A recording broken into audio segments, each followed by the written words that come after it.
బాబాయ్ రాసిన పుస్తకంలో లంబాడీలు ఇండో ఆరియన్స్ అనే ఒక తప్పుడు సమాచారం వల్ల ఈరోజు కోయ గోండు వాళ్ళు మనల్ని అధిక కులపులకు చూపెట్టి లంబాడీలకు అసలు రిజర్వేషనే ఉండవద్దని చెప్పి ఈరోజు పోరాటం చేస్తున్నారు. ఎంబీబీఎస్ కూడా ఎస్టీ తోటి వచ్చినావు కదా, మరి ఇండో ఆరియన్ అనే ఒక ఇష్యూని నువ్వు లంబాడీల చరిత్రలో ఇంక్లూజన్ చేయడం వల్ల ఈ తెర మీద తేవడం వల్ల ఎవరికి నష్టం? ఇది అంటే చరిత్ర ఎవరి సొత్తు? ఇది చరిత్ర ఇప్పుడు సీతారాం బాబాయ్ రాసినటువంటి దాని పేటెంట్ అది కాదు కదా. మరి ఈయన రాజకీయ ప్రయోజనాలు ఉంటే ఈయన చూసుకొని భయ్. ఇప్పుడు రవీందర్ లంబాడీ జాతి అస్తిత్వం కోసం పోరాటానికి వచ్చాడు. డాక్టర్ అంటే బాబాయ్ చేసిన అంటే సీతారాం బాబాయ్ చేసిన పని వల్ల యావత్ కోయ జాతి మొత్తం ఈరోజు లంబాడీలు యావత్ కోయ గోండు జాతి మొత్తం లంబాడీలను ఏకాకి చేసి అసలు పార్లమెంటులో కూడా చట్టాన్ని పాస్ చేసి లంబాడీలను రిజర్వేషన్ నుండి తీసేయాలనే దానికి వచ్చేసింది. అంటే జాతి మేధావులని చెప్పుకునే మన వాళ్ళు జాతి ద్రోహానికి పాల్పడితే ఎవరైనా అసలు ఇది సాధ్యం? ఇది మంచిదా? ఇది కావాలనే. ఇప్పుడు ఒకటి మా రాజపుత్రులు ఎక్కడో లంబడోళ్ళు ఏ రాజ్యాన్ని పరిపాలించినాం? అరే ఇప్పుడు రెడ్లు వెలమలు రాజ్యాన్ని మనం పరిపాలించినామా? మనం ఏమైనా ఇండో ఆరియన్స్ అంటే మన అరేబియా మనం సారీ ఇరాన్ నుండి వలస వచ్చిన వాళ్ళ మనం ఈ భారతదేశంలో పుట్టినాం. ఈ భారతదేశ పుడుమి తల్లి బిడ్డలం. మనం అడవుల పంటి చెట్ల పంటి పుట్ల పంటి తిరిగి అసలు మనకొక సంఘం కానీ మనకొకటువంటి ఒక స్థిర నివాసం కానీ లేని జాతి మనది. ఆజ్మేర సీతారాం బాబాయ్ అని చేసిన పని యావత్ లంబాడి జాతి ఒక పెద్ద శాపం లెక్క మారింది. ఇది మహబూబాద్ జిల్లా మొత్తం రగిలిపోతుంది. యావత్ లంబాడి జాతి మొత్తం ఒక అభద్రతా భావంలోకి నెట్టుకుపోయింది ఇప్పుడు ఈ స్టేట్మెంట్ వల్ల. ఈరోజు ఆదివాసీ గోండులు అందరు కలిసి ఒక చిన్న లెట్ మీ కమ్. ఆదివాసీ గోండు మేధావులు ఏమంటున్నారంటే, సార్ వాళ్ళందరూ ఇండో ఆరియన్ డిసెంట్ సార్, వాళ్ళందరూ వలస వచ్చిన వాళ్ళు, ఇది మేము చెప్తలేము సార్, వాళ్ళ మేధావులే చెప్పారు. ఇది అందులో ప్రథమ స్థానం ఉన్నది ఎవరిది? సీతారాం నాయక్ బాబాయ్ది. మరి దీనిపైన ఆయన ఏం స్టేట్మెంట్ ఇచ్చాడు? నేను ఇక్కడ మహబూబాద్లో సీతారాం నాయక్ బాబాయ్కి అగెనెస్ట్గా యావత్ లంబాడి జాతి మొత్తాన్ని ఏకం చేసి ఆయన వచ్చి బహిరంగ క్షమాపణ కోరి ఆయన చెప్తాడా ఏం చెప్తాడని నేను చూస్తా.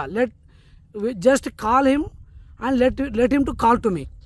అంటే డాడీకి అది తెలిసి రాశారో తెలియక రాశారో ఆయన ప్రొఫెసర్, ఆ మాట అనడానికి వీల్లేదు. మనం చెప్తున్నా sir, he is a professor. I'm doctor Ravinder, assistant professor. Sitaram Nayak Baba is a 65 years old professor. నాకన్నా జాతీయ అస్తిత్వం గురించి ఆయనకి ఎక్కువ తెలుసు. తెలిసి తెలియక అసలు రాయరు వాళ్ళు. అడిగేది జాతి తరపున నేను ఒక జాతి బిడ్డగా జాతికి నష్టం జరుగుతున్న తీరును చూసి ఈరోజు మీ నాన్నగారు అయినటువంటి సీతారాం నాయక్ గారికి, నా బాబాయ్ గారు అయినటువంటి మాజీ ఎంపీ సీతారాం నాయక్ గారికి నేను కాల్ చేయడం జరిగింది.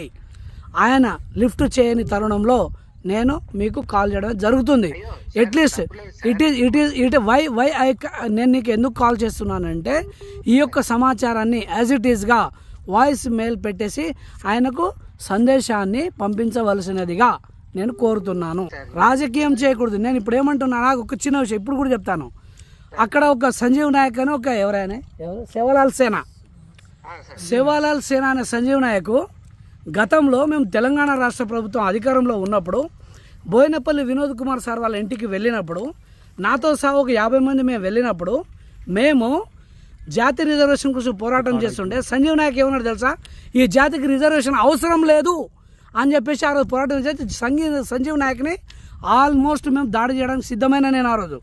ఎందుకంటే సంజీవ్ నాయక్ అనే వ్యక్తి జాతికి రిజర్వేషన్ అవసరం లేదు అని చెప్పేసి ఆ రోజు పోరాటం. ఇదే సేమ్ విషయం ఈరోజు ఈ లంబాడి జాతిలో రాజులు ఉన్నారు, ఈ లంబాడి జాతిలో బ్రాహ్మణులు ఉన్నారు, ఈ లంబాడి జాతిలో వాళ్ళు ఉన్నారు, వీళ్ళు అని చెప్పేసి అత్యున్నత లక్షణాలను ఈ లంబాడి జాతికి ఆపాదించి లంబాడి జాతికి రిజర్వేషన్ని తొలగించే విధంగా ప్రయత్నం చేయడంలో ఈ సేవాలాల్ సేన అటువంటి సంజీవ్ నాయక్ ఇటువంటి ఇప్పుడు బీజేపీలో కొత్తగా చేరినటువంటి మా బాబాయ్ గారు, మీ నాన్నగారు అజ్మీర్ సీతారాం నాయక్ గారు ప్రయత్నం చేస్తున్నారు. ఎందుకంటే రాజకీయ పబ్బం గడుపుకోవడానికి. నేను ఇది సూటిగా ఒక గవర్నమెంట్ ఎంప్లాయీ అయినా కానీ నేను నా జాతి బిడ్డగా, ఈ జాతి అస్తిత్వానికి నేను కట్టుబడి ఉండే వ్యక్తిగా నేను మాట్లాడుతున్నా.